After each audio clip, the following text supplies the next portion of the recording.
sunt Alexandra. Bună, sunt Carmen. Bună, sunt Irina. Bună, sunt Rafael. Bună, sunt Alexa. Condusă de pasiunea pentru design interior, acum 10 ani am intrat în cel mai frumos domeniu, mobilierul de bucătărie. Împreună cu echipa mea, nu facem doar proiecte personalizate, ci sfătuim clienții cum să-și îmbunătățească stilul de viață. Am înțeles în scurt timp că amenajarea spațiului este întotdeauna despre client și cerințele sale, nu despre designer și ceea ce el își dorește să impună în materie de design.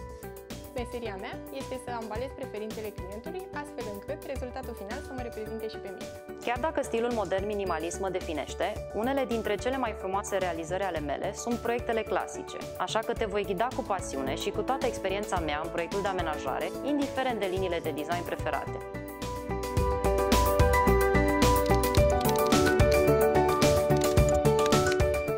Ești curios să descoperi stilul meu de proiectare? Te invit să accesezi linkul de mai jos pentru a vedea portofoliul meu de bucătării realizate pentru clienții Cuxa.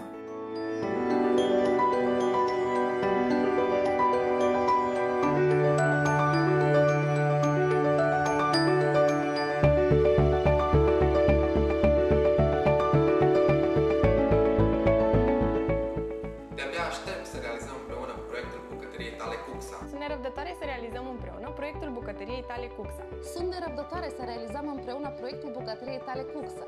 Tot ce voi avea nevoie la prima discuție este o schiță a spațiului în care să fie figurate dimensiunile încăperii, poziționarea ușilor, ferestrelor și a racordurilor la utilități. Dacă ai și poze cu spațiul actual, cu atât mai bine.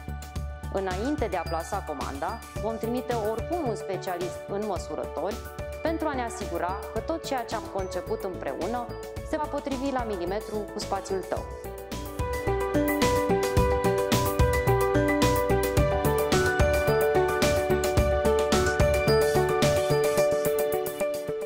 Cred cu tărie în confortul oferit de bucătărie ca o principală unealtă pentru armonia întregii case, iar un mulțumesc spus din suflet este cea mai mare sursă de energie pentru mine.